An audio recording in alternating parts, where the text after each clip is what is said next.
Hello and welcome back to Whiskey Uncorked. My name is Brian and we're doing another Last Drops review today. This is a series where I grab a bottle off of my bottle kill shelf. I keep them tucked away, well, not tucked away, right where I can see them, kind of as a signal to say, hey, these bottles are ready to probably be finished fairly soon. And if I'm sitting down to have a few drams, I'll often try to make sure that I grab something from one of those bottles. And eventually they get down to right about one more dram left.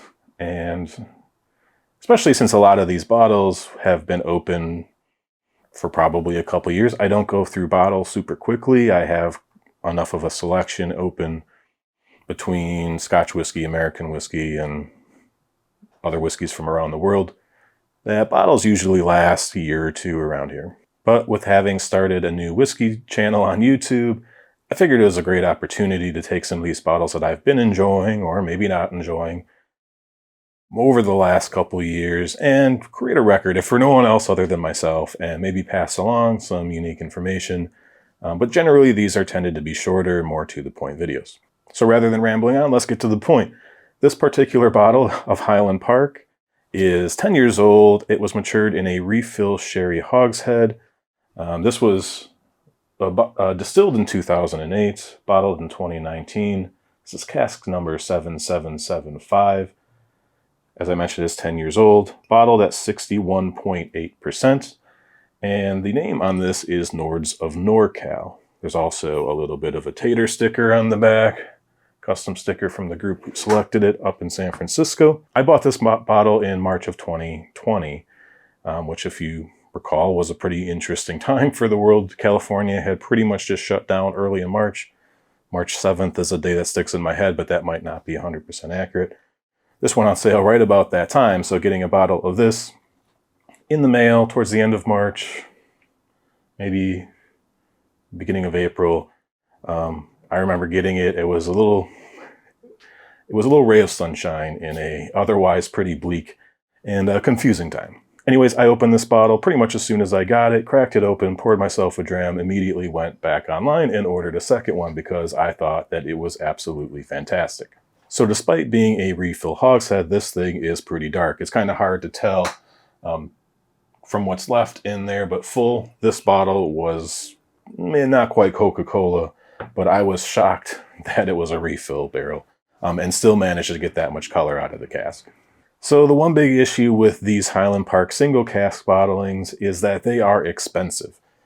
Even back in 2020, this thing came in at $170 plus tax plus shipping, so I easily paid $200 for this bottle. Since then, I have seen a number of this kind of Highland Park bottling, and I don't think I have ever seen it below $200. Oftentimes well exceeding that. You can also find these at higher age statements and the price only goes up from there. So they do tend to stick around for quite a long time. When I was in Colorado, I would see these and the same bottles that were on the shelf when I moved there were still there when I left. But since this is supposed to be a short, relaxed video, why don't we get this into the glass and I'll get you some tasting notes and a score. All right. So this is the second bottle that I bought, as I mentioned. A good chunk of this bottle got shared out with friends, particularly in the Denver area. This had great feedback from pretty much all of them. All right, so since we got this in the glass, let's give it some notes. So this comes on the nose, at least neat. This comes off as what I would say this resembles a sherry finished bourbon. The sherry notes are pretty subdued at this point, and there's this barrel char that's very reminiscent of some bourbons. So I think there's like a pretty unmistakable leather note. I even get a little touch of I don't think this will make sense if you're not in the US. This might not make sense, but we get A1 sauce. It's a little bit spicier. Goes on steaks. It's great. It makes a bad steak taste a little bit better, but the rule is you're not allowed to ask for it at nice restaurants. All right, let's see if we get anything else here. Yeah, so obviously Highland Park being peated, this probably, if this was in a blind, I don't think I would call this out as peated. In fact, like, again, I might be calling this out as a finished bourbon or something of that nature. It probably depends what else is in the blind, but it definitely doesn't come off as a peated Scotch. You can find some sherry notes, like I said, some of that darker, spicier notes. Again, we're kind of talking like that A1 sauce for steaks. But overall, I like the nose. That barrel char note is like, I was really digging that. I'm still digging it now.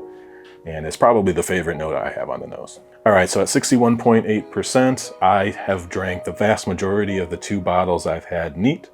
However, adding water does add an interesting element. It actually makes it make more sense, I guess you could say.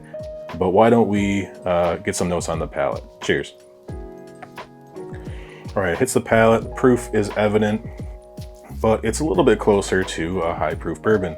Now, the first clue that it probably isn't is, as you chew on it, pretty big blast of red fruit comes out. Now the red fruit is fairly sweet. It's not quite candied. This is definitely, you know, cooked down red fruits, compote, that sort of thing. But pretty bright. There's some tartness in there. That first hit is bold, but not overwhelming. All right, let's go for sip number 2. Again, on the palate, I don't think I would pick this out as being peated, although it has a pretty heavy char note. I would call that out as being like weird at how strong of a barrel char note that I'm getting. But I do not think I would call this out as peated, drinking it neat. On the finish, you're getting more of that red fruitiness. You're getting some barrel spice and a little bit of black pepper, maybe more white pepper. Mouthfeel is not extreme. I don't necessarily pick this up as being extremely viscous or chewy, but it's relatively oily and does coat the roof of your mouth pretty well. All right, one more, and I'll talk about how it changes with water and give it a score. That leather note on the nose definitely comes out on the palate, and on that sip, I got a pretty big dose of like molasses, or, you know, if you're in the UK, probably treacle. Man, this is delicious. It's really good. I would be confused if it was blind. I didn't know what I was drinking, as I've mentioned a couple times. But it's big, it's bold, and at 62%, I've enjoyed this bottle thoroughly, even without adding any water. Now, I'm not going to add water to this last dram. I'm going to enjoy this as it is, but I did notice if you add a decent dose of water, and at 62%, it can take a pretty healthy splash, this becomes a much more recognizable peated sherry Scotch. It becomes that sherry note really becomes recognizable. The smoke seems to wake up big time on the nose and on the palate. That barrel char transforms more into a bit of a rich peat. So this is definitely something where if it wasn't your style neat and you were hoping to get a more traditionally peated sherry whiskey from Highland Park, this is where you should try adding water at least once, just to make sure, because you never quite know what it's going to turn into. So for a score, I debated. This is between a 7 and an 8. This is very good. I'm sad this bottle is gone. This has always been just a really delicious Scotch whiskey, and it's been fun to share it. So I think out of just pure enjoyment, the versatility with water, and maybe a touch of nostalgia, as this particular whiskey has kind of been around really since pretty early on in my whiskey journey, and luckily I'm glad I had 2 bottles and got to share it out. But all those things add together as a last drops review of just barely 8 out of 10. Excellent. So yeah, let me know in the comments if you've had a chance to try any of these Highland Park bottlings, these single barrels. I know they're pricey. Did you take a stab at one? Did you try one at a bar? It was just so good you had to go get one. Was it worth the money? I'm interested. I see them, and obviously the price kind of says, nah, I'm not. 10-year-old whiskey, $250 or whatever they tend to be these days. Like, I just can't justify that when there's so much else available. If I'm going to spend that much money, it's probably, I mean, heck, I can almost get a Springbank 18 for that. So, and I'm probably always going to choose a Springbank 18. over a 10-year-old Highland Park, for as good as this bottle was. But yeah, if you've had a great one, let me know in the comments. And thank you for all the support. It's been great. As I mentioned, we hit 100 subs the other day. We actually did hit 100 subs, I think, in the Monday's video. I just had it in the nameplate at the beginning of the video, because when I recorded it, I hadn't hit it yet. So thank you for the momentous milestone. It's been a lot of fun. And until next week with another full whiskey review, cheers.